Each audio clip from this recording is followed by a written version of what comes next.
வணக்கம். ஜேகே செய்திகளின் பிரதான செய்திகள். முதலில் தலைப்புச் செய்திகள். தரம் 6 சர்ச்சைக்குரிய பாடம் நீக்கப்படுவதாக பிரதமர் அறிவிப்பு. வீதி விளக்குகளுக்கான கட்டணத்தை மக்களிடம் அறவிடுவதற்கு தீர்மானம். ஐவரின் மரணம் தொடர்பில் பெண்ணொருவர் கைது. இரணைமடக்குளம் வான் பாய்கின்றமை தொடர்பில் எச்சரிக்கை. சீரற்ற வானிலை காரணமாக சில பகுதிகளில் வசிக்கும் மக்களை அங்கிருந்து வெளியேறுமாறு அறிவுறுத்தல். நாட்டின் கலாசாரத்தை மறந்து அரசாங்கம் செயற்படுவதாக நாமல் ராஜபக்ச குற்றச்சாட்டு. தனியார் துறை ஊழியர்களுக்கும் ஓய்வூதியம் வழங்குவது தொடர்பில் அரசாங்கம் தீர்மானம். கரூர் விவகாரம் தொடர்பில் நடிகர் விஜய்க்கு அழைப்பாணை. கல்வி சீர்திருத்தங்கள் தொடர்பாக வெளியிடப்பட்ட தரம் 6 ஆங்கில பாடத்தொகுதி பிரச்சினையை அடிப்படையாக கொண்டு கல்வி, உயர்கல்வி மற்றும் தொழிற்கல்வி அமைச்சர் பிரதமர் கலாநிதி ஹரிணி அமரசூரியவிற்கு எதிராக நம்பிக்கையில்லா பிரேரணை கொண்டு வருவதற்கு எதிர்க்கட்சி நாடாளுமன்ற குழு தீர்மானித்துள்ளது. ஐக்கிய மக்கள் சக்தி நாடாளுமன்ற குழு எதிர்க்கட்சி தலைவர் சஜித் பிரேமதாச தலைமையில் இத்தீர்மானத்தை எடுத்ததாக எதிர்க்கட்சியின் எதிர்க்கட்சி பிரதம கொறடாவும் நாடாளுமன்ற உறுப்பினருமான காயந்த கருணாதிலக்க தெரிவித்துள்ளார். இதன்படி நம்பிக்கையில்லா பிரேரணையில் கையெழுத்திடும் பணி நாளை ஆரம்பிக்கும் எனவும் இந்த வாரம் பிரேரணை சபாநாயகரிடம் ஒப்படைக்கப்படும் எனவும் காயந்த கருணாதிலக்க தெரிவித்துள்ளார். கொகுவெலை போதியவத்தை பகுதியில் டிசம்பர் மாதம் 30ஆம் தேதி துப்பாக்கிச்சூடு நடத்தி இளம்பெண் ஒருவரை படுகொலை செய்ய முயற்சித்த சம்பவம் தொடர்பில் சந்தேக நபர் ஒருவர் கைது செய்யப்பட்டுள்ளார். இச்சம்பவத்தில் 16 வயதுடைய சிறுமி ஒருவர் காயமடைந்தார். இக்குற்றச்செயலை செய்வதற்காக பயன்படுத்தப்பட்ட மோட்டார் சைக்கிளை வழங்கியதோடு குற்றவாளிகளுக்கு உடந்தையாக இருந்த ஒருவர் கைது செய்யப்பட்டதாக போலீசார் தெரிவித்துள்ளனர். கல்கிசே குற்றப்புலனாய்வு பிரிவினரால் இவர் படோவிட்ட 3ஆம் கட்ட பகுதியில் வைத்து கைது செய்யப்பட்டுள்ளார்.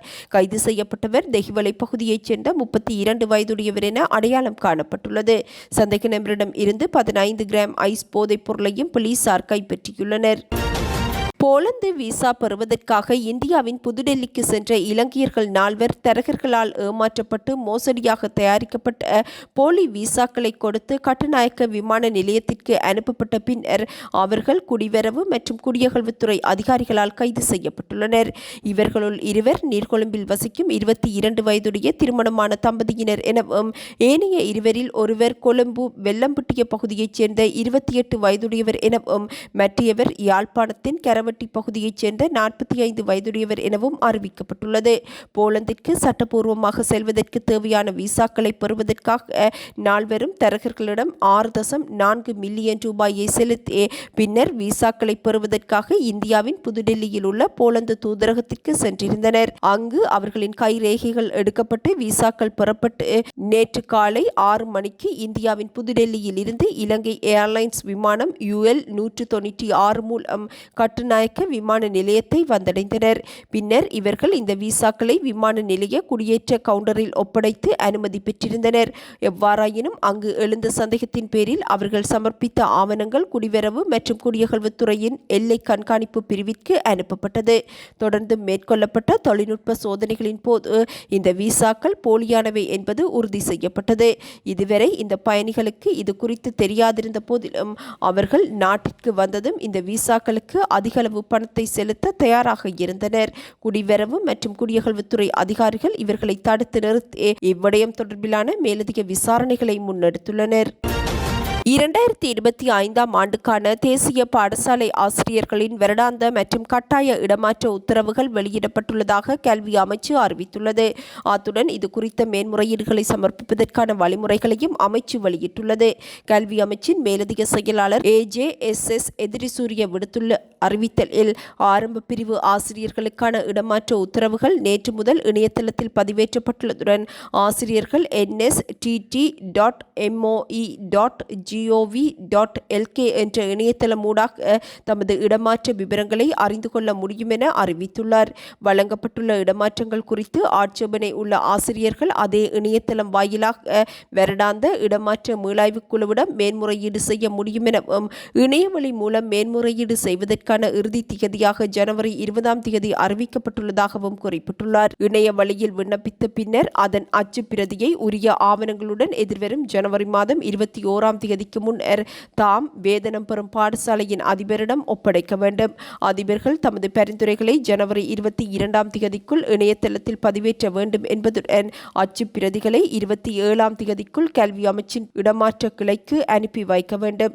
ஏற்கனவே இடமாற்ற உத்தரவு பெற்று அதனை நடைமுறைப்படுத்தாத அல்லது காலம் நீடிக்கப்பட்ட ஆசிரியர்களுக்கு 2025ஆம் ஆண்டுக்கான புதிய உத்தரவு வழங்கப்பட்டிருந்தால் அவர்களின் பழைய உத்தரவுகள் செல்லுபடியற்றதாக கருதப்படும் எனவும் அறிவிக்கப்பட்டுள்ளது.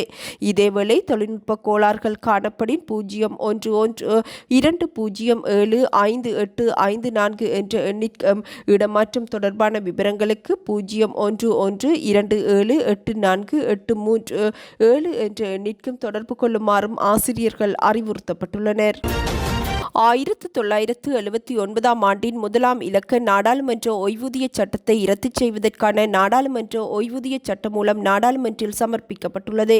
நீதி மற்றும் தேசிய ஒருமைப்பாட்டு அமைச்சர் ஹர்ஷன நாணயக்காரவினால் இச்சட்டம் மூலம் இன்று சபையில் சமர்ப்பிக்கப்பட்டது. நீண்ட காலமாக பேசப்பட்டு வந்த நாடாளுமன்ற உறுப்பினர்களுக்கான ஓய்வூதியத்தை நிறுத்தும் நடவடிக்கையின் ஒரு பகுதியாக இச்சட்டம் மூலம் சமர்ப்பிக்கப்பட்டுள்ளமை குறிப்பிடத்தக்கது. நாட்டின் தென்கிழக்கே வங்காள விரிகுடாவில் நிலை கொண்டுள்ள குறைந்த காற்றழுத்த தாழ்வு பகுதி அடுத்த 12 மணி நேரத்தில் காற்றழுத்த தாழ்வு பகுதியாக வலுப்பெற வாய்ப்புள்ளதாக வளிமண்டலவியல் திணைக்களம் அறிவித்துள்ளது. இந்த அமைப்பு மேற்கு வடமேற்கு நோக்கி நாட்டின் கிழக்கு கடற்கரையை நோக்கி நகரும் எனவும் குறிப்பாக நாளை முதல் நாடு முழுவதும் வடக்கு வடமத்திய கிழக்கு ஊவா மற்றும் மத்திய மாகாணங்களில் மழையுடனான வானிலை அதிகரிக்கும் எனவும் எதிர்பார்க்கப்படுகின்றது. இதேவேளை நாட்டின் பல பகுதிகளில் காற்றுடன் கூடிய சீரற்ற வானிலை நிலவும் அதேவேளை பல பகுதிகளுக்கான மண்சரிவு அபாய எச்சரிக்கை விடுக்கப்பட்டுள்ளது. செங்குத்தான சரிவுகள், பள்ளத்தாக்குகள், செயற்கை பள்ளத்தாக்குகள் அல்லது ஆபத்தான பகுதிகள் வழியாக செல்லும் சாலைகளில் உள்ள பகுதிகளில் வசிக்கும் மக்கள் நிலச்சரிவு எச்சரிக்கைகளுக்கு அதிக அவதானம் செலுத்த வேண்டும் என தேசிய கட்டட ஆராய்ச்சி அமைப்பின் மூத்த புவியியலாளர் டாக்டர் வசந்த சேனாதீர தெரிவித்துள்ளார். தேசிய கட்டட ஆராய்ச்சி அமைப்பு வெளியிட்டுள்ள எச்சரிக்கைகளுக்கு கவனம் செலுத்தி தமது உயிரை பாதுகாக்க குறித்த இடங்களில் இருந்து வெளியேறுமாறும் அவர் அறிவுறுத்தியுள்ளார். ஸ்ரீலங்கா பொதுஜன பெரமுன கட்சியின் தேசிய அமைப்பாளர் நாமல் ராஜபக்ச அரசாங்கத்திற்கு எச்சரிக்கை விடுத்துள்ளார். கல்வி அமைச்சரும் பிரதமருமான ஹரிணி அமரசூரிய பதவி விலக வேண்டும், அவ்வாறு இல்லையெனில் வெனிசுலா நாட்டில் இடம்பெற்றது போன்றே இங்கும் நடைபெறும் என நாமல் ராஜபக்ச எச்சரிக்கை விடுத்துள்ளார். நாட்டின் கலாசாரத்தை மறந்து மேற்குலகின் தேவைக்கேற்ப அரசாங்கம் தொடர்ந்து செயற்படுமானால் இந்நிலைமை மேலும் அதிகரிக்கும் எனவும் அவர் சுட்டிக்காட்டியுள்ளார். பாட புத்தகத்தில் உள்ள விடயங்கள் தெரியவில்லை எனில் இவர்கள் நாட்டு மக்கள் பற்றி எப்படி புரிந்து கொள்வார்கள் எனவும் அவர் கேள்வி எழுப்பியுள்ளார். கலாசாரம், ஆன்மீகம், பண்பாடு இன்றி நாடு ஏனோ தானோ என்று சில மேற்குலக நாடுகளின் தேவைகளை நிறைவேற்றும் வகையில் பயணிப்பது ஆபத்தானது. ஏனெனில் நாடொன்றிற்கு வந்து விமானத்தில் ஜனாதிபதியை கொண்டு சென்றது போன்றே எமது நாட்டிலும் நடைபெறக்கூடும்.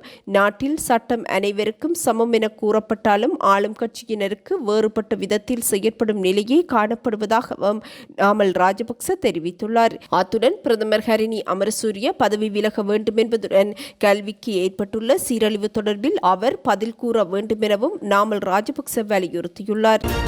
தனியார் துறையின் ஊழியர்கள் ஊழியர் சேமலாப நிதியை ஒரே தவணையில் பெறுவதற்கு பதிலாக அந்த நிதியை ஓய்வூதியமாக வழங்குவது தொடர்பில் அரசாங்கம் கவனம் செலுத்தியுள்ளதாக பிரதி தொழில் அமைச்சர் மஹிந்த ஜாயசிங்க தெரிவித்துள்ளார். ஓய்வு பெற்ற பின்னர் ஊழியர்களின் சமூக பாதுகாப்பிற்காகவே சேமலாப நிதியம் அறிமுகப்படுத்தப்பட்டது. எனினும் தனியார் துறை ஊழியர்கள் சேமலாப நிதியை ஒரே தவணையில் பெறும்போது அவர்களின் சமூக பாதுகாப்பு ஆபத்திற்குள்ளாகின்றது.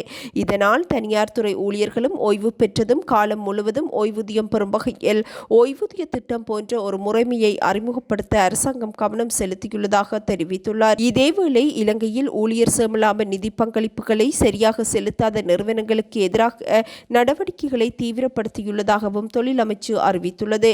இதற்காக தொழிலாளர் திணைக்களத்தின் இணையவழி முறைப்பாட்டு முகாமைத்துவ அமைப்பு பலப்படுத்தப்பட்டுள்ளதாக தொழில் அமைச்சின் செயலாளர் SM பியதிச தெரிவித்துள்ளார். இதன்படி ஊழியர்கள் தற்போது தொழிலாளர் திணைக்களத்தின் அதிகாரப்பூர்வ இணையதளம் வாயிலாக நேரடியாக முறைப்பாடுகளை பதிவு செய்ய முடியும் எனவும் அறிவிக்கப்பட்டுள்ளது. கொழும்பு பங்குச்சந்தையின் நாளாந்த வர்த்தக நடவடிக்கைகள் இன்று காலை 9:53 மணியளவில் இடைநிறுத்தப்பட்டது. இன்று முதன்முறையாக பங்குச்சந்தையின் இரண்டாம் நிலை சந்தை வர்த்தகத்தை ஆரம்பித்த வெல்த்ரஸ்ட் செக்யூரிட்டிஸ் லிமிடெட் நிறுவனத்தின் பங்குகளில் ஏற்பட்ட சில அசாதாரண கொடுக்கல் வாங்கல்கள் காரணமாக பங்குச்சந்தை நடவடிக்கைகள் இடைநிறுத்தப்பட்டதாக அறிவிக்கப்பட்டுள்ளது. சர்ச்சைக்குரிய விடயங்களை கொண்ட தரம் 6 ஆங்கில பாடப்புத்தகத்தில் உள்ள குறிப்பிட்ட பாடத்தை நீக்குவதற்கு தேசிய கல்வி நிர்வாகத்தின் கல்வி ஆலோசனைக் குழு அனுமதி வழங்கியுள்ளதாக தேசிய கல்வி நிர்வாகத்தின் கல்வி ஆலோசனைக் குழு அனுமதி வழங்கியுள்ளது. இதற்கான அனுமதி நேற்று வழங்கப்பட்டதாக கல்வி அமைச்சரும் பிரதமருமான கலாநிதி ஹரிணி அமரசூரிய தெரிவித்துள்ளார். இன்று நாடாளுமன்றில் உரையாற்றும் போதே பிரதமர் இதனை தெரிவித்துள்ளார். உத்தேச புதிய மின்சார கொள்கையின் ஊடாக தமது பிரதேசத்தில் உள்ள வீதி விளக்குகளுக்கு ஏற்படும் செலவை அப்பிரதேச மக்களின் மின்சார கட்டணத்தில் அறவிடுவதற்கு யோசனை முன்வைக்கப்பட்டுள்ளதாக மின் பாவனையாளர் சங்கத்தின் செயலாளர் சஞ்சீவ தம்மிக்க தெரிவித்துள்ளார். ஒரு குறிப்பிட்ட பிரதேசத்தில் பயன்படுத்தப்படும் வீதி விளக்குகளின் வாட் அளவை கணக்கிட்டு அத்தொகையை அப்பிரதேசத்தில் வசிக்கும் மக்களிடையே பகிர்ந்து அவர்களின் மின்சார கட்டணத்துடன் இணைக்க முயற்சிக்கப்படுகின்றது. இவ்வாறு சேர்க்கப்படும் தொகையானது பாவனையாளரின் மின்சார கட்டண பெறுமதியில் 2.2 வீதத்திற்கு மேற்படாத ஒரு தொகையாக இருக்க வேண்டும் எனவும் குறிப்பிடப்பட்டுள்ளது. வீதி விளக்குகளை பராமரிக்கும் மற்றும் முகாமைத்துவம் செய்யும் அதிகாரம் தற்போது பிரதேச சபை, நகர சபை மற்றும் மாநகர சபைகள் வசம் காணப்படுகின்ற போதிலும் புதிய யோசனையினூடாக இந்த அதிகாரத்தை உள்ளூராட்சி மன்றங்களிடமிருந்து நீக்கி அதனை நிர்வகிக்க தனியானதொரு நிறுவனத்தை உருவாக்கவும் பரிந்துரைக்கப்பட்டுள்ளதாக மின் பாவனையாளர் சங்கத்தின் தேசிய செயலாளர் சஞ்சீவ தம்மிக்க தெரிவித்துள்ளார். லஞ்ச ஊழல் ஒழிப்பு ஆணைக்குழுவின் அதிகாரிகள் இருவருக்கு மரண அச்சுறுத்தல் விடுத்ததாக கூறப்படும் குற்றச்சாட்டின் பேரில் ஸ்ரீ ஜெயவர்தனபுர வைத்தியசாலையின் நரம்பியல் அறுவை சிகிச்சை நிபுணர் மகேஷி விஜயரத்னவின் மகளுக்கு எதிராக கொழும்பு நீதவான் நீதிமன்றில் குற்றப்பத்திரிகை தாக்கல் செய்யப்பட்டுள்ளது. இந்த வழக்கு கொழும்பு பிரதம நீதவான் அசங்க எஸ் போதரகம முன்னிலையில் விசாரணைக்கு எடுத்துக் கொள்ளப்பட்டது. சந்தேக நபருக்கு எதிராக 2 குற்றச்சாட்டுகளின் கீழ் குற்றப்பத்திரிகை தாக்கல் செய்யப்படுவதாக லஞ்ச ஊழல் ஒழிப்பு ஆணைக்குழு நீதிமன்றிற்கு அறிவித்தது. இதனைத் தொடர்ந்து திறந்த நீதிமன்றில் குற்றப்பத்திரிகை வாசித்து காட்டப்பட்டது. தன் மீது சுமத்தப்பட்டுள்ள குற்றச்சாட்டுகளுக்கு தான் குற்றவாளி அல்ல என பிரதிவாதி நீதிமன்றில் தெரிவித்தார். இதனை அடுத்து இவ்வழக்கினை மே மாதம் 5ஆம் தேதி மீண்டும் விசாரணைக்கு எடுத்துக்கொள்ள நீதவான் உத்தரவிட்டுள்ளார். சட்டவிரோத மதுபானம் அருந்தியதாக சந்தேகிக்கப்படும் 5 நபர்கள் உயிரிழந்தமை தொடர்பில் பெண்ணொருவர் கைது செய்யப்பட்டுள்ளதாக வென்னப்புவ போலீசார் தெரிவித்துள்ளனர். உயிரிழந்தவர்களில் 3 பேரின் உடலங்கள் வாய்க்கல பகுதியில் இருந்து கண்டெடுக்கப்பட்டதுடன் 2 மாரவில வைத்தியசாலையில் அனுமதிக்கப்பட்டு சிகிச்சை பெற்று வந்த நிலையில் உயிரிழந்துள்ளனர். இவர்கள் அனைவரும் சட்டவிரோதமாக தயாரிக்கப்பட்ட கசிப்பு என்ற மதுபானத்தை அருந்தியமையினாலேயே உயிரிழந்ததாக சந்தேகம் வெளியிடப்பட்டுள்ளது. உயிரிழந்தமைக்கான காரணத்தை கண்டறிய உடலங்கள் பிரேத பரிசோதனைக்கு அனுப்பப்பட்டுள்ள அதேவேளை சட்டவிரோத மதுபானமான கசிப்பை விற்பனை செய்த பெண்ணொருவரும் கைது செய்யப்பட்டுள்ளார். வடமாகாணத்தின் முக்கிய நீர்த்தேக்கங்களில் ஒன்றான கிளிநொச்சியில் அமைந்துள்ள இரணைமடு நீர்த்தேக்கம் மீண்டும் நிரம்பி வழிவதாக நீர்ப்பாசன பொறியியலாளர்கள் தெரிவித்துள்ளனர். நீர்த்தேக்கத்தின் 6 மதகுகளும் இதுவரை திறக்கப்பட்டுள்ளன. இரணைமடு நீர்பிடிப்பு பகுதியில் பெய்து வரும் மழையினால் நீர்த்தேக்கத்தின் நீர்மட்டம் உயர்வடைந்துள்ளது. இதன்படி அனைத்து மதகுகளையும் திறக்க நடவடிக்கை எடுக்கப்பட்டுள்ளது. 6 மதகுகளில் 2 மதகுகள் 6 அங்குலமாகவும் ஏனைய 4 மதகுகள் தலா 1 அங்குலமாகவும் திறக்கப்பட்டுள்ளதாக நீர்ப்பாசன பொறியியலாளர்கள் தெரிவித்துள்ளனர். கரூர் கூட்ட நெரிசல் சம்பவம் வழக்கில் நடிகரும் தமிழக வெற்றிக் கழகத்தின் தலைவருமான விஜயை விசாரணைக்கு நேரில் ஆஜராக இந்திய புலனாய்வுத்துறை அழைப்பாணை அனுப்பியுள்ளது. கடந்த செப்டம்பர் 27ஆம் தேதி கரூரில் தமிழக வெற்றிக் கழகத்தின் தலைவர் விஜய் பங்கேற்ற கூட்டத்தில் ஏற்பட்ட நெரிசலில் சிக்கி 41 பேர் உயிரிழந்தனர். இது தொடர்பான வழக்கை விசாரிக்க சிபிஐக்கு உச்ச நீதிமன்றம் உத்தரவிட்டது. இந்நிலையில் வழக்கு விசாரணையின் இறுதிக்கட்டமாக டெல்லியில் உள்ள சிபிஐ அலுவலகத்தில் எதிர்வரும் 12ஆம் தேதி விஜய் நேரில் ஆஜராக வேண்டும் என அழைப்பாணை அனுப்பப்பட்டுள்ளது. இதேவேளை விஜய் நடித்து வெளிவரும் என எதிர்பார்க்கப்பட்டிருந்த ஜனநாயகன் படத்தை வெளியிடுவதில் பின்னடைவுகள் ஏற்பட்டுள்ளதாகவும் தகவல்கள் வெளியாகியுள்ளன. எதிர்வரும் 9ஆம் தேதி ரிலீஸ் என அறிவிக்கப்பட்டிருந்த ஜனநாயகன் திரைப்படத்திற்கான தணிக்கை சான்றிதழ் இதுவரை கிடைக்கப் பெறாமையினால் படத்தை குறிப்பிட்ட திகதியில் வெளியிடுவதில் சிக்கல் ஏற்பட்டுள்ளதாக அறிவிக்கப்பட்டுள்ளது. சென்னையில் முதல் நாள் காட்சிக்கான முன்பதிவு தொடங்காமல் இருக்கும் நிலையில் ஏனைய மாவட்டங்களில் முன்பதிவுகள் ஆரம்பிக்கப்பட்ட போதிலும் தணிக்கை சான்றிதழ் இதுவரை கிடைக்காமை தொடர்பில் பல ரசிகர்கள் அதிருப்தி வெளியிட்டுள்ளனர். இத்துடன் இன்றைய எமது பிரதான செய்திகள் நிறைவடைகின்றன. நமது அடுத்த பிரதான செய்திகளை நாளை எதிர்பாருங்கள். வணக்கம்.